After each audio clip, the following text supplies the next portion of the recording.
அந்த வீட்டில் அந்த பையன் கல்லூரி படிக்க போயிட்டான். காலேஜ் படிக்க போனதுனால அவன் அவங்க வீட்டில் சொன்னான், நான் டெய்லி ட்ரெஸ்லாம் அயர்ன் பண்ணிட்டு போகணும், எனக்கு அயர்ன் பண்ணுறதுக்கு ஒரு ப்ரொவிஷன் ஏற்பாடு பண்ணி கொடுங்கன்னு சொன்னான். அந்த வீட்டுக்கு ஹாலில் அவனுக்கு ஒரு நல்ல டேபிள் வச்சு கொடுத்து அதில் ஒரு போர்வையெல்லாம் விரித்து எல்லாம் செட் பண்ணிட்டாங்க. திங்கக்கிழமை காலேஜுக்கு போகும்போது அயர்ன் பண்ணி ரொம்ப சுத்தமாக போனான். சாயங்காலம் திரும்ப வரும்போது அவனுடைய பழைய ட்ரெஸ்ஸை அந்த டேபிள்லையே கழட்டி போட்டுட்டான். அடுத்த நாள் வந்தது, அவனுடைய தங்கச்சி ஸ்கூல் முடிஞ்சு வந்த உடனே தன்னுடைய சடமாட்டி எல்லாத்தையும் எடுத்து அந்த டேபிள்லேயே வச்சா. அந்த அப்பா வந்தார், கணக்கு வழக்கு நோட்டெல்லாம் தூக்கிட்டு அவரும் திரும்ப வரும்போது அந்த டேபிள்லேயே வச்சுட்டாரு. கொஞ்ச நாள் ஆனவுடனே அந்த அயர்ன் பண்ணுற டேபிளில் அயர்ன் பாக்ஸையும் மறைச்சி பொருட்கள்லாம் குமிஞ்சு அயர்ன் பாக்ஸையும் கீழே தள்ளி விட்டாங்க. ஒரு நாள் காலையில் காலேஜ் புறப்படும் போது அயர்ன் பண்ணுறதுக்கு எடுக்கும்போது தான் பார்க்குறான், அயர்ன் பண்ணுற டேபிளில் அயர்ன் பாக்ஸை தவிர மீதி எல்லாமே இருந்துச்சுது. கடைசியில் அவனுக்கு சரியான நேரத்துக்கு காலேஜுக்கு போக முடியல, சண்டை போட ஆரம்பித்தான். அப்பாட்ட அம்மாட்ட சண்டை வந்துச்சுது. உடனே இவன் போட்ட சண்டையில் அந்த வீட்டில் கணவனுக்கும் மனைவிக்கும் சண்டை வந்துச்சுது. அப்போ பார்த்து அந்த கணவனுக்கு ஒரு ஃபோன் வந்துச்சுது ஒரு பெண்மணிகிட்ட இருந்து. இவர் சிரித்து சிரித்து பேசினார். இந்த அம்மாவுக்கு ரொம்ப கோபம் வந்துருச்சு, நான் சண்டை போட்டுக்கிட்டு இருக்கேன், நீ சிரித்து சிரித்து பேசிக்கிட்டு இருக்கேன்னு. நிலவரம் ரொம்ப கலவரமாக போச்சு. பிரச்சனை என்னென்னா, அயர்ன் பாக்ஸ் இருக்க வேண்டிய இடத்துல அயர்ன் பாக்ஸ் இல்லாமல் போனது ஒரு பெரிய குடும்ப சண்டையில் வந்து நின்றுச்சுது. இது ஒரு வேடிக்கையான கதையாக இருந்தாலும் வாடிக்கையாக நம்ம வீட்டில் நடக்கிற ஒரு சம்பவம் தான். இதுக்கும் கிறிஸ்தவத்துக்கும் பெரிய தொடர்பு இருக்குது. இதுக்கும் கிறிஸ்மஸுக்கும் ஒரு பெரிய தொடர்பு இருக்குது. நான் இது முதல் கிறிஸ்மஸ்ன்னு நினைக்கிறேன். அங்கேயும் ஒரு இட நெருக்கடி தான். அந்த முதல் கிறிஸ்மஸில் அந்த இரட்சகர் வர்றதுக்கு அவர் படுக்கிறதுக்கு இடம் கேட்கறதுக்காக அவருடைய அம்மா அப்பா சத்திரத்தில் இடம் கேட்குறாங்க.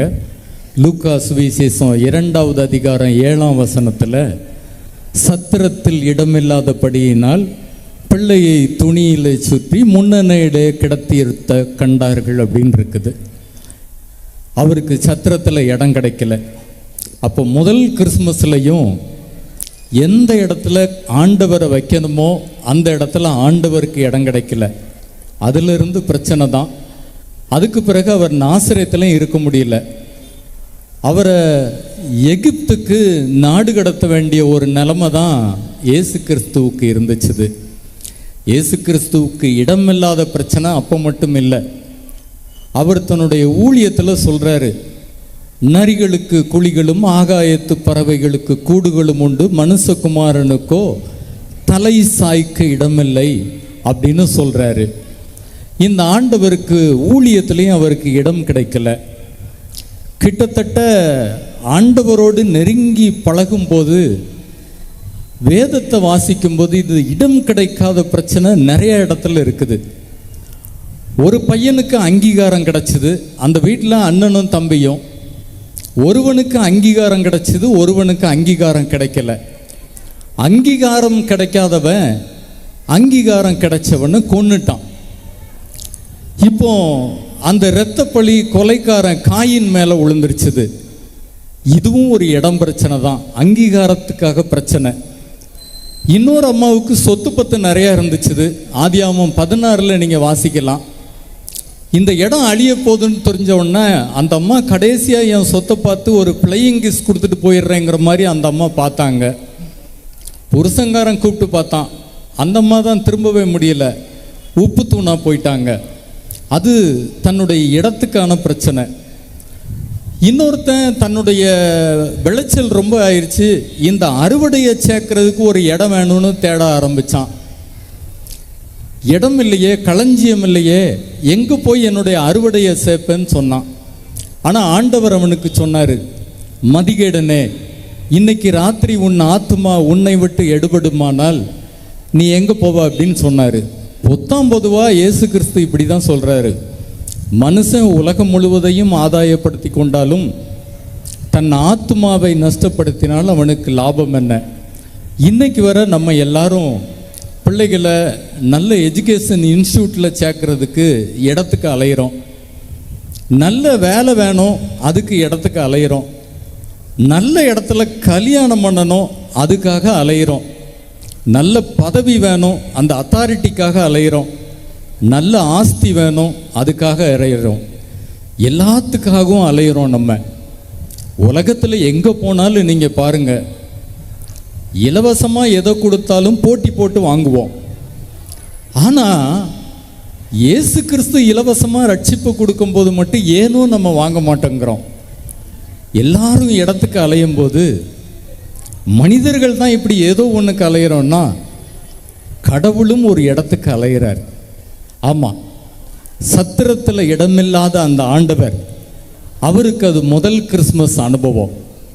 இன்றைக்கும் ஒவ்வொரு கிறிஸ்மஸோடையும் இயேசு கிறிஸ்து வெளிப்படுத்தல் 3:20 சொல்லப்பட்டது போல, இதோ நான் வாசற்படியில் நின்று கதவை தட்டுகிறேன், ஒருவன் என் சத்தத்தை கேட்டு கதவை திறந்தா நான் உள்ளே வருவேன், அவனோடு போஜனம் பண்ணுவேன்னு சொல்கிறாரு. என்னுடைய சண்டே ஸ்கூல் பொண்ணு ஒரு நாள் என்னை பார்த்து கேட்டா, அங்கிள், எல்லா இடமும் இயேசு கிறிஸ்து ஏன் கதவை தட்டிக்கிட்டே இருக்கிறாரு? அவர் தான் ஆண்டவராச்சே, உள்ள வந்துட வேண்டிதானே அப்படின்னு சொல்லி அவ கேட்டது எனக்கு ஞாபகம் இருந்துக்கிட்டே இருக்குது. ஒரு தேசத்தில் ஒரு கண்காட்சி இருந்துச்சு. இதயத்தை ஒரு கலைஞன் ஒரு வாசல் கதவு மாதிரி வடிவமைச்சிருந்தான். அந்த தேசத்தினுடைய அதிபர் அந்த கண்காட்சியை பார்த்தாரு. இதயத்தை ரொம்ப தத்ரூபமாக வடிவமைச்சிருந்தான். பார்த்த அந்த அதிபர் அதிர்ந்து போயிட்டார். ரொம்ப நல்லா இருந்துச்சு, ஆனால் அதில் ஒரு குறை இருந்துச்சு. இப்போ அவருக்கு ரொம்ப கோபம் வந்துருச்சு. அந்த கலைஞனை கூப்பிட்டார். இதயத்தை டோர் மாதிரி வடிவமைச்சிட்டியே, கதவு மாதிரி நல்லா செஞ்சிருக்க, ஆனால் தாழ்பால் போடாமல் விட்டுட்டியே அப்படின்னு சொல்லி கேட்டார். அப்போ அந்த கலைஞன் சொன்னான், இதயத்துக்கு தாழ்பால் வெளியே இருக்காது, நீங்கள் வெளிப்படுத்தல் 3:20 வாசிங்க மன்னா, இதயத்துக்கு தாழ்பால் உள்ளதான் இருக்குது அப்படின்னு சொன்னான். ஆமாம், உலகத்தில் 2 பேர் ரொம்ப ஜென்டில். நீங்களும் நானும் பெர்மிட் பண்ணாமல் அந்த 2 பேரும் உள்ளே வரமாட்டாங்க. ஒருத்தர் ஆண்டவராகிய இயேசு கிறிஸ்து, இன்னொருத்தர் சாத்தான். இந்த 2 பேருமே நம்ம அனுமதிச்சாதான் வருவாங்க.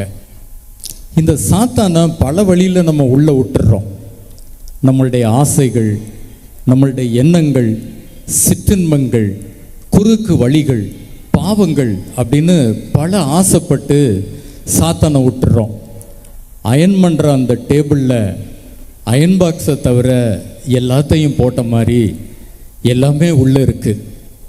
இது எல்லாம் வெளியே போகணுன்னா இயேசு கிறிஸ்து இது எல்லாத்தையும் வெளியேற்றணும். அந்த அம்மாவுக்கு லூக்கா 8ஆம் அதிகாரத்தில் பார்த்தோன்னா முதல் 2 வசனத்தில் அந்த அம்மாவுக்கு 7 பிசாசு இருந்துச்சு. ஆண்டவர் அதை விரட்டினார். இப்போது சுத்தமாக இருந்துச்சு பிளேஸ். ஆண்டவர் உள்ளே வந்தார். அதனுடைய விளைவு என்ன தெரியுமா?